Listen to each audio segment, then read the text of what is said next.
Hello అండి, YouTube ప్రేక్షకులకు నమస్కారం. నేను రవ్వ పొంగలి చేయబోతున్నాను. చూడండి, ఒక గ్లాసులో 75% దొడ్డు రవ్వ, 25% పెసరపప్పు, ఈ రెండింటిని కుక్కర్లో పెట్టవలెను.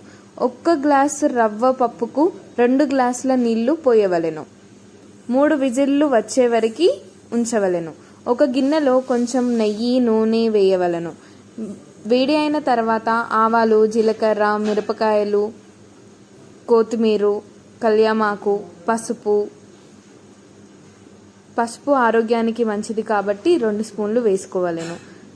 ఆ తర్వాత అల్లం వెల్లిపాయ పేస్ట్ వేసి బాగా కలుపుకున్న తర్వాత దాన్ని పక్కకు పెట్టుకొని ఆల్రెడీ ఉడికిన రవ్వలో ఆ మిశ్రమాన్ని మొత్తం కలిపి బాగా కలుపుకుంటూ కొన్ని నీళ్లు వేసుకుంటూ దాంట్లో మిరియాల పొడి వేసి బాగా కలపవలెను. కలిపాక బాగా వేడి చేసుకొని దాంట్లో తగినంత ఉప్పు వేసుకొని బాగా కలుపుకొని దాన్ని ఒక 5 minutes వేడి చేసుకున్నాక సర్వ్ చేసుకుంటే రెడీ.